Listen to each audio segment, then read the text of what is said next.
म त मेरो छोरीको मुख हेरेर मेरो श्रीमानलाई न्याय दिलाउनु पर्छ भनेर सबै कुरा सहेर हिम्मतका साथ हिम्मत जुटाएर अगाडि बढिरहेकी छु। बहिनी, बिन्ती छ, हाम्रो यो अवस्थालाई बुझिदिनुस्। यतिसम्म स्वार्थी नबन्नुस्। तपाईहरुले जे भन्नुभयो त्यही मानेर तपाईहरुको घरमा काम गर्दा, तपाईहरुको अफिसमा काम गर्दा हामी श्रीमान श्रीमती हजुरको लागि कति प्यारा थियौं। तर अहिले हामी यस्तो समस्यामा परेको बेलामा हामीलाई कोठाबाट ननिकाल्नुस्। हामीलाई कोठाबाट निकाल्नै परे पनि हामीलाई केही समय दिनुस् भन्ने बित्तिकै कोठा पाइदैन। म यति सानी छोरी लिएर कहाँ जाऊँ? मैले उसलाई कहाँ राखौँ? बिन्ती छ बहिनी, हाम्रो समस्या बुझिदिनुस्। मलाई विश्वास छ बुवाको तुलनामा हजुर निकै बुझ्ने हुनुहुन्छ। मेरो यो समस्यालाई बुझिदिनुस् बहिनी। पछि म यो समस्याबाट उत्रिसकेपछि हजुरले जे भन्नुहुन्छ त्यही गरिदिन्छु। बिन्ती छ, यति सहयोग गर्नुस्। बुवा अब के गर्ने?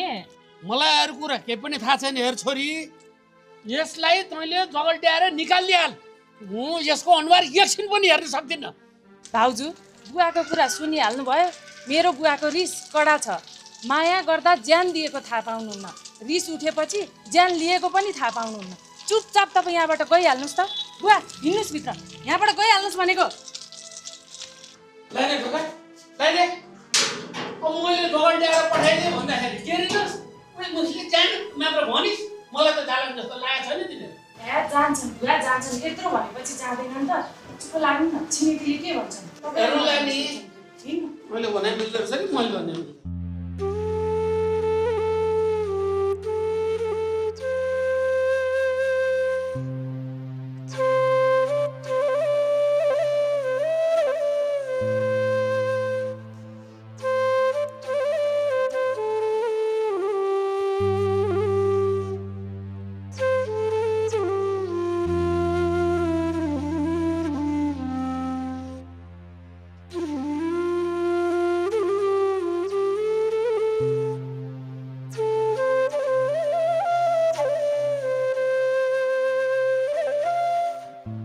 देखिस् तेरो लापरवाहीको नतिजा।